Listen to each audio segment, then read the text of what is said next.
Pues estamos platicando de las repercusiones del contexto económico internacional, particularmente lo que hoy enfrentan los Estados Unidos en el bolsillo nuestro, en la economía nacional. Me parece que es muy importante abordarlo de una manera sensible y que se entienda. En ese sentido, Gerardo tocaba un tema fundamental. Los vaivenes económicos, la falta de estabilidad financiera, la pagan los pobres. La crisis de 2008 y 2009 costó, en términos de gente que regresó, por así decirlo, a la línea de la pobreza por debajo, 5.8 millones de mexicanos. Me parece que es una cifra ignominiosa que tiene que recordarnos la debilidad estructural de nuestro país en ese plano. ¿Y cómo es que 5.8 millones de mexicanos regresan a la pobreza? Uno podría decir, traen menos pesos en la bolsa. ¿Cómo? No. A ver, es gente que lamentablemente encuentra tan difícil cubrir las necesidades básicas, es decir, son los últimos deciles de ingreso, ganan tan poco, ¿no?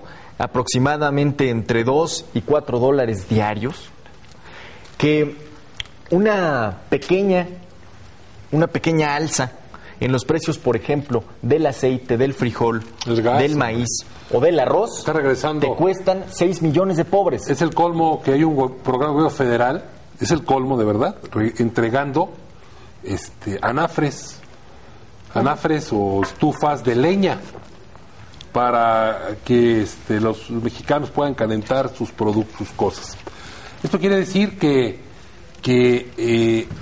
es un reconocimiento a la extrema pobreza, pero además, bueno, eso no soluciona el problema de fondo, ¿no? Claro. El problema de fondo es que estén las condiciones económicas creadas para que puedan trabajar, tener un empleo y que esté bien remunerado. Pero yo quiero volver a la cuestión de todo lo que representaría una crisis en el mundo. La crisis económica lleva a crisis, como ya está en África, una crisis alimentaria sin precedentes y de problemas de agua potable sin precedentes. Los precios internacionales, hoy importamos hasta nuestro maíz, que éramos exportadores, importamos maíz, importamos los trigo, importamos todos los cereales. ¿Sí? Nos hemos quedado, ya el campo es tan mal negocio que hay gentes que estoicamente por sobrevivir siembran y gracias al seguro medio sobreviven, ¿no? Van sobreviviendo en caso del siniestro. No se ha tecnificado, ha habido abandono los últimos 10 años o un poco más del campo, y eso, la consecuencia es que en el caso de una crisis internacional los precios de los alimentos pueden duplicarse o triplicarse, claro, con el costo a los pobres atroz y al país atroz, porque no tenemos con qué responderle para alimentar a este pueblo.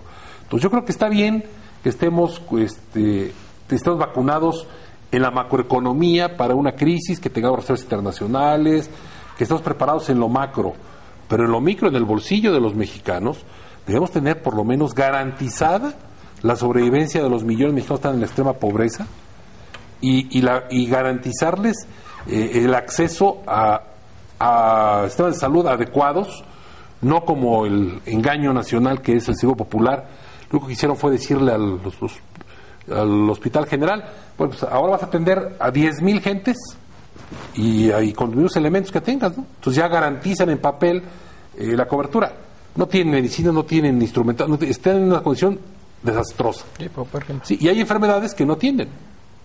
Aquel mexicano que tenga un problema de riñón con una diálisis, que no esté asegurado o no tenga el ISSSTE, está condenado a morirse, porque el sector salud no tiene cómo proteger ese tipo de enfermedades. Bueno, todo esto nos debe llevar a buscar, a regresar con políticas públicas adecuadas hacia ser autosuficientes y verlo desde un punto de vista, vuelvo a decirles, de la propia seguridad nacional, ¿sí? Hay que revisar las cuencas hidrológicas. En Hidalgo, por ejemplo, es que revisar con qué contamos, qué cuencas hay, estudiar las cuencas, por proteger los bosques que están, los resumideros, pues para que tengamos el agua para la sobrevivencia de los mexicanos, y todo el país debe ser igual. Entonces yo creo que este conato de crisis, que yo espero que no llegue a tal, nos debe servir para recapacitar y para empujar los mexicanos, al gobierno a que busque la autosuficiencia alimentaria de los recursos naturales y que generemos el empleo que este país necesita. Yo creo que estamos abiertos a la economía global. Si es cierto, hay que ir, todos los demás países están cerrados menos México. México está salvajemente abierto.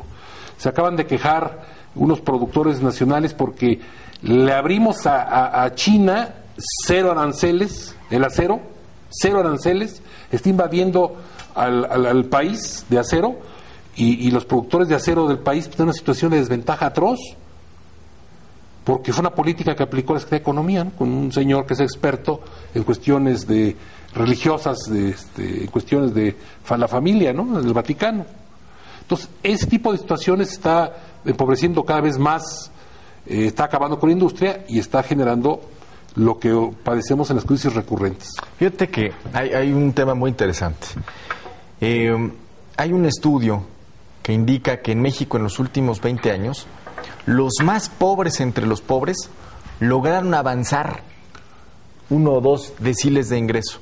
Es decir, generacionalmente avanzaron hasta cierto punto. Sin embargo, los deciles medios, es decir, lo que podríamos ubicar como una clase media baja, se ha estancado. Así es lo que decía. Y algo que decía importante Gerardo, que me parece vale la pena recuperar, es que tenemos que diferenciar la igualdad de condiciones a la igualdad de oportunidades. Es decir, la igualdad de condiciones es cómo nace un mexicano que hoy aparece en el municipio más pobre de México, que es Metlaltono, Guerrero, en un contexto de total precariedad y cómo hasta los 2 años lucha para sobrevivir, no va a tener agua potable, no va a tener drenaje, va a tener un déficit alimentario, va a encontrar problemas para ir a la escuela, etcétera. A la igualdad de oportunidades, es decir, cómo hacemos que ese mexicano tenga un camino que le permita ir a la primaria y la primaria le permita también acceder a un desayuno escolar y entonces superar esos avatares que tuvo hasta los 2 o 3 años y que tal vez llegue a la secundaria y la secundaria le abra la posibilidad de una carrera técnica, de un empleo y entonces sí, de mejorar el ingreso y dar este salto cualitativo. Y que haya empleo para que lo pueda recibir. Y que haya empleo para que lo que recibir. Parece muy sencillo, pero es el círculo virtuoso de la economía. En ese sentido, Roberto, vamos, yo aprecio que no todo está tan mal, no hemos hecho todo tan mal, a pesar incluso de nosotros mismos. Es decir, la verdadera catástrofe para muchos mexicanos es la irresponsabilidad en el manejo de las finanzas públicas. Y más allá, insisto, de ideologías, creo que lo primero sí es blindar a México de lo que nos pasó en el 94-95. Es decir, que hoy, en un contexto como el de los Estados Unidos, yo que tengo un crédito o la tarjeta que estás pagando mes con mes o la hipoteca de tu hogar, pues se vieran en juego, en jaque, o mañana debieras 10, 12, 13, 100 veces lo que hoy debes. Me parece que hoy no es el escenario. Yo creo que hoy lo que tenemos, y lo vemos enfáticamente, es todo lo que nos falta por hacer para estar en los lugares que soñamos antes de la alternancia. Pero yo sí haría y marcaría una diferencia en el sentido de que en economía no todo está perdido. Y México sí ha hecho la tarea en términos de lo que representa hacer reformas incluso polémicas como la apertura. Fue una apertura salvaje, sí, pero que hoy también nos permite ser un país exportador con muchas ventajas competitivas. Entonces, ¿hacia dónde deberíamos transitar? ¿Qué nos falta? Y sobre todo, algo que decía el presidente Calderón, yo creo que con algo de lógica. Creo que México muchas veces está peor en la percepción de la ciudadanía en términos económicos de lo que ya está en términos financieros. Es decir, tú hace 6 meses hacías una encuesta, la hizo por ahí Mitofsky, y la mayor parte de la población te decía que estábamos en la peor parte de la crisis económica. Cuando no era así, cuando el país ya va al menos creciendo a un ritmo mediocre, pero creciendo. No hay caídas, no hay inestabilidad de precios, no hay una superinflación, se pueden pagar los créditos sin que las tasas de interés se incrementen mes con mes, o nos reciban con la sorpresa de que nuestro banco quebró, o que la Caja Popular se fue con el dinero de los ahorradores. Me parece que vale la pena poner en la balanza y en el justo medio que creo que hoy sí tenemos a lo mejor no todo el panorama en positivo, pero sí más elementos para pensar que México está de alguna manera más preparado para enfrentar las tormentas económicas. No, sin duda alguna. Yo creo que comparto al final de cuentas la opinión que tiene Pepe, que México ha cumplido su tarea, ha hecho su parte. Pero también es importante revisar que justamente la clase que está sufriendo ese embate económico de que no se ha consolidado una microeconomía que le permita al ciudadano, al mexicano de clase media baja, tener dinero en los bolsillos, pues justamente se está agravando. Y hoy justamente va el análisis que daba a conocer de la encuesta del ingreso y gasto de las familias, el INEGI. Justamente, bueno, hablemos de qué tanta razón tenía por ahí un candidato en el 2006 que se dedicaba a fabricar innombrables, que hablaba que por ahí cercano había 40 millones de mexicanos que estaban en extrema pobreza. Y que justamente derivado de esa caída del ingreso que ha tenido nuestro país, hoy lo que tenemos que revisar, ojo, que de esa encuesta que ya publicó el Instituto Nacional de Estadística, Geografía e Informática, de esa encuesta va a ser calificado justamente la actuación del gobierno federal actualmente, porque la próxima encuesta va a salir hasta el 2013. Entonces, bueno, ¿qué es lo que tenemos que revisar? Además de que nunca ha sido rentable decir que ya no hay pobres, ¿no? Claro, no, nunca ha sido rentable gobierno. Totalmente. Hoy, por ejemplo, de 2010 puede ser muy probable que de esas clases medias que todavía medias bajas que están sufriendo ese embate, porque no se ha podido consolidar una microeconomía que les permita solventar el gasto familiar tan solo, podemos hablar de que posiblemente la situación de los 40 millones de mexicanos que existían en 2006, posiblemente el escenario se empareje, que vaya a haber 55 millones de mexicanos en extrema pobreza y 55 millones de mexicanos que no estén en ella. Pero aquí tenemos que revisar que lógicamente en el primer bienio de esta administración es probable que la declinación del ingreso de los hogares haya provenido del agotamiento del gasto público que se tuvo.